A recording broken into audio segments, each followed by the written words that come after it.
Welcome to Meet the Candidates, the local election forum from Pioneer PBS. This season, we asked every candidate the same list of questions to learn more about what type of legislator they will be if elected. In this episode, we will meet candidates from Minnesota House District 15B. District lines have changed since the 2020 census. District 15B is made up of Redwood, Brown, and Blue Earth counties.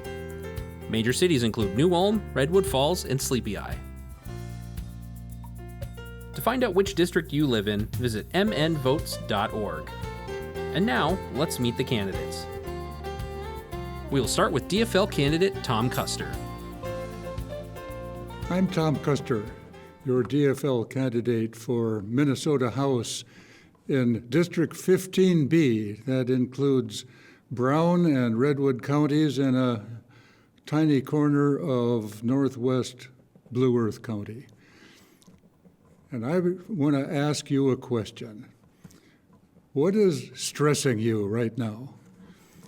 What anxieties and worries do you have right now? I'd like to indicate to you what kind of representative for you I would like to be. I'd like to be the person who asks you those questions and sits down with you and tries to figure out answers to them, analyzing those problems, whatever they might be. Is it you need more affordable health care? Do you need more affordable and available daycare? Do you need elder care for keeping the elderly people close to home and close to family? What about those low spots in the field where the crops got too wet?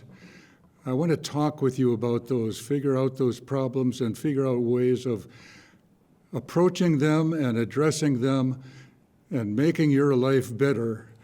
Those are the solutions that I'd like to take to St. Paul, working for you as your representative.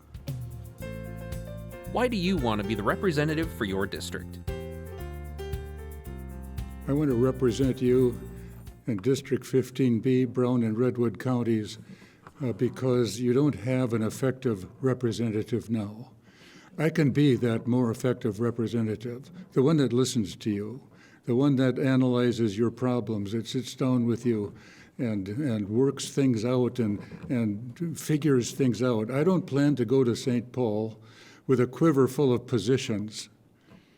I want to go to St. Paul with a quiver full of solutions that I can make effective, help make effective for you, government in partnership with you to help make your life better. I can be that kind of representative. What are your priorities for the next legislative session? My first and highest priority is going to be to represent. That's what I think a representative does, someone who represents you. And if elected, I'm going to sit down and meet with all kinds of constituents at all levels, city councils, county commissioners, the groups of citizens in all of our communities that are working toward economic development, school boards, health care workers, senior care workers. Everyone I can meet, I'm going to meet and try to let you decide what kinds of priorities I should have and what are the issues I should bring to St. Paul. We'll analyze problems. We'll try to figure out what to do with them.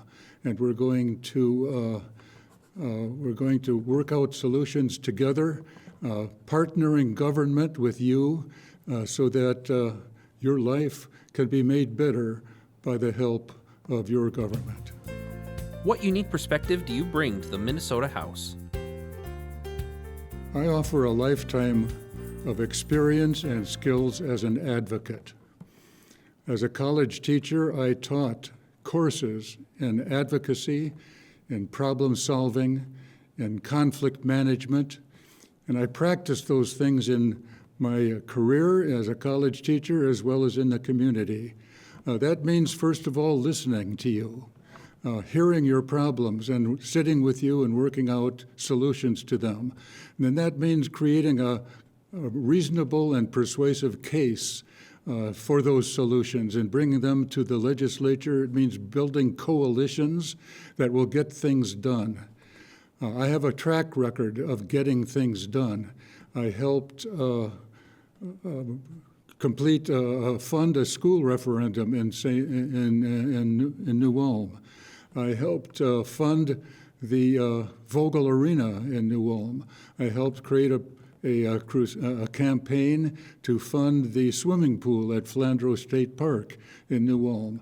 I have a track record in the state legislature helping lobby for funding for the Human Rights Department and lobbying and completing and establishing a bill, a pro-life bill, that helps mothers with insurance companies.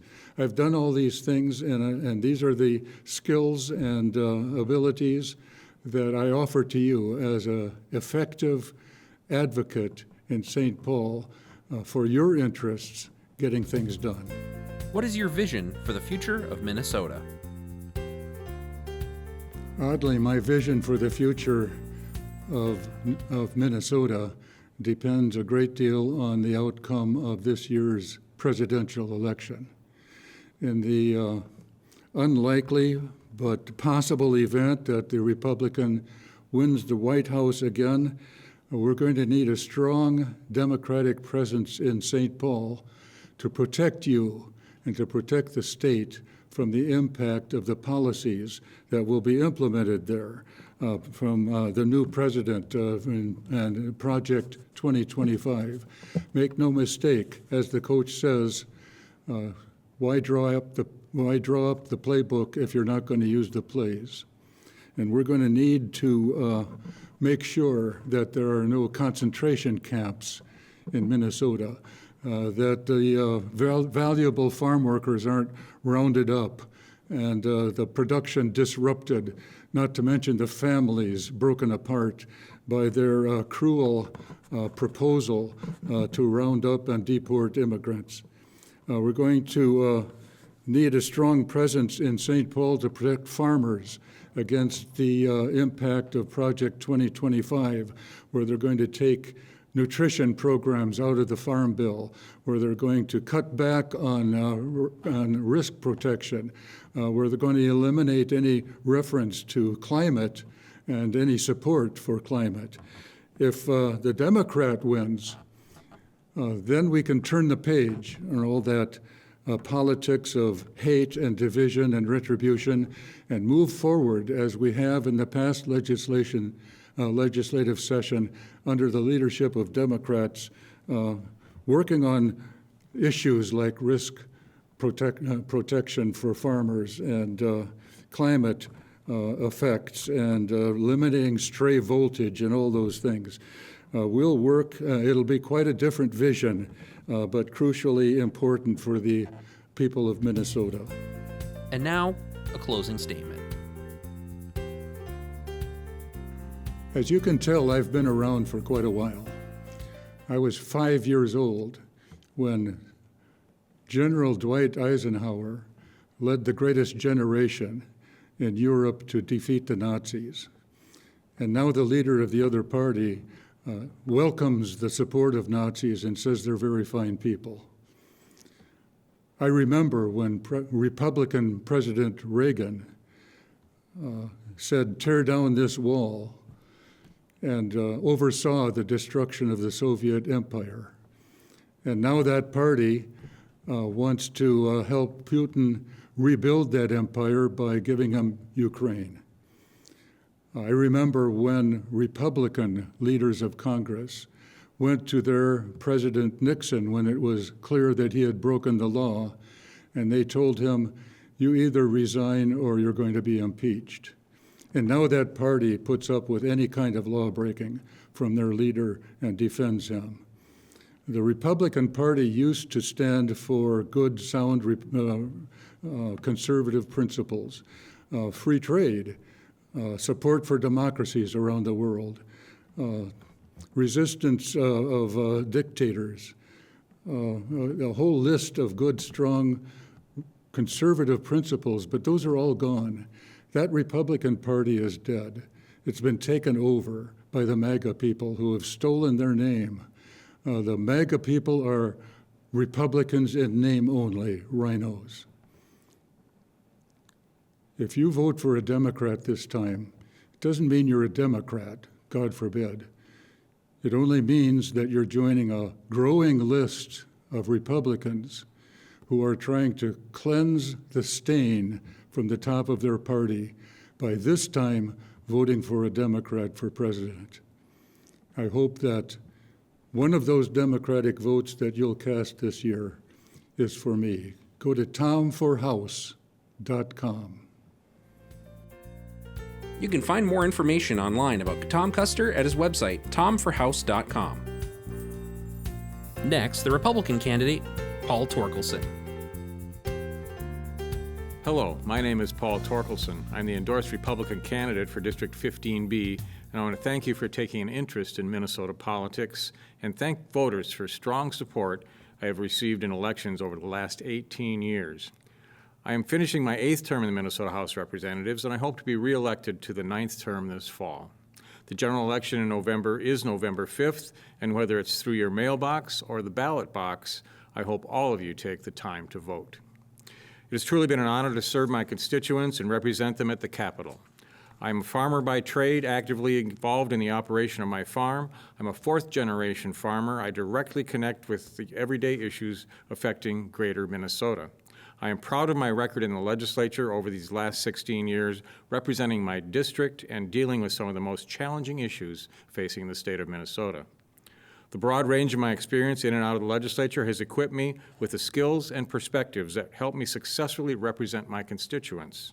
I have developed a good working relationship with the residents of the district and likewise with a broad range of legislators, staff members, state agency personnel, and interest groups that are all part of the work we do at the legislature. Representing the district at the Capitol involves activities that range far beyond what happens in committees or on the House floor. Much of what I do is centered around the challenges my constituents have dealing with various state agencies. A candidate needs to stand up for important issues, and I do. I'm a pro-life agenda. I support agriculture and our rural way of life. I support our Second Amendment rights. I support fair funding for our rural schools, and I support making Minnesota a business-friendly state. I am truly blessed to have had the opportunity to serve the fine people of South Central Minnesota, and I look forward to responding to the rest of the questions this afternoon. Feel free to contact me at any time. Why do you want to be the representative for your district? I have enjoyed my work at the legislature, but the last 2 years under complete control of the Democrats has put our state in a very difficult situation. Minnesota needs to elect a Republican majority in the House, and I intend to be part of it. My experience gives me a base of knowledge about my constituents, my district, and my state.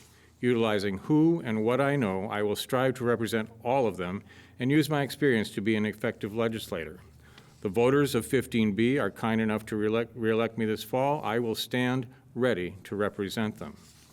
Last session, Minnesota Democrats blew a $20 billion state budget surplus and then raised your taxes by more than $10 billion. Democrats promised to eliminate the state tax on Social Security and give a $2,000 rebate check. Last session, they didn't do that. There was not an elimination of Social Security taxes, and the rebates were much smaller. Over $1 billion has been stolen from Minnesota taxpayers, yet Governor Walz and the Democrats in the legislature couldn't care less. Under total Democrat control, numerous fraudulent scandals have taken place, including the much publicized Feeding Our Future. I hope to get back to St. Paul to address these many issues. What are your priorities for the next legislative session? The top issue I discuss with my voters is their frustration with single-party control of Minnesota government. The DFL trifecta spent nearly every penny of a very large surplus, expanded the size and scope of state government, raised billions of dollars in higher taxes, and failed to make anyone in government accountable for fraudulent spending. In the area of education, last session's increase in spending was coupled with too many mandates. We should allow school boards, working with parents, the authority to do the job they were elected to do. In the area of infrastructure, roads, bridges, broadband, wastewater treatment, and drinking water systems need repair and replacement. The state plays an important role in this work and should continue at a steady pace and predictable pace to fund these projects all across the state. Nursing homes, daycare facilities, and emergency medical response services are all in dire need of help. Many nursing homes have closed, up to 30 have closed recently. Daycare facilities are struggling as more and more small daycares go out of business.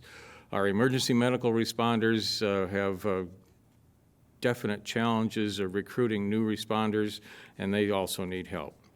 Tax reform that allows Minnesotans to keep more of what they earn, including Social Security tax relief for all senior citizens. And finally, regulatory reform to relieve Minnesotans that are burdened by an overly aggressive rules and regulations that make it hard to do business in the state of Minnesota. What unique perspective do you bring to the Minnesota House? I believe the most important quality I bring to my work in the legislature is my willingness to listen and learn. We make the best decisions when we are well informed and understand the consequences of our legislation. I do my best to treat everyone with respect and focus my attention on the issues, not the personalities. We can disagree without being disagreeable. After my reelection in November of 2022, I was honored to be asked to serve as a deputy leader of our caucus. In May of this year, I was unanimously endorsed by the District 15 Republican delegates to run for a 9th term. I have a great deal of experience in the legislature. I've been vice chair of the Environment Committee. I've worked on the Ag Committee. I was past chair of the Capital Investment Committee that does the bonding bill. I'm past chair of the Transportation Committee, where we did some great work as far as funding transportation projects and setting up better transportation funding for the future. I recently was the Republican lead on the redistricting committee when we drew new districts. And this last session, I was the Republican lead on the elections committee dealing with the changes to our elections law. I have served on a wide variety of committees and with areas of responsibility, and I look forward to using that experience and expertise to serve my district. What is your vision for the future of Minnesota? The state of the state for Minnesota is really pretty good at this time, but there are signs we are heading in the wrong direction. I would slow down the growth of government, reform our tax system, and focus on the priorities listed in the previous question. There's a problem in Minnesota as my time in the legislature, we've seen this rural and urban divide. Greater Minnesota, the wide open spaces of Minnesota have become represented almost exclusively by Republicans, and the population centers of our state have become almost exclusively represented by Democrats. This is not really a healthy situation. We Minnesotans are served best when we have these different regions represented in both parties, and I would hope that as we move forward that we would kind of get back to a more of a mixed representation so that all voices are heard in both caucuses of the legislature. This election is an opportunity to elect candidates who will prioritize the issues you care about: addressing public safety, supplying tax relief, eliminating corruption, regulating illegal drugs, defending your Second Amendment rights, protecting the lives of the most vulnerable, supporting agriculture, and standing up for our rural way of life. Whether it's at the mailbox or the ballot box, please be sure to vote and encourage everyone to cast a ballot in this important election. And now, a closing statement. First, I would like to thank Pioneer Public Television for hosting this series, and thank my opponent who has also utilized this platform. I also want to express my heartfelt appreciation for the opportunity to represent District 15B in St. Paul. One-party control of Minnesota government allowed for the passage of an extremely liberal agenda that I believe is irresponsible and unaffordable. During my time in the Minnesota House, I have worked hard to rein in wasteful spending within state government, allow you to keep more of what you earn, preserve your liberties, protect your Second Amendment freedoms, and fight for the rights of the most vulnerable. I work to unite, not to divide, and I passionately believe Minnesota can and will be up to the task of dealing with the challenges before us. I'm here tonight asking for your vote. Thanks again for listening, and don't forget to vote in the November 5th general election. You can find more information online about Paul Torkelson at his website, ptorkelson.com.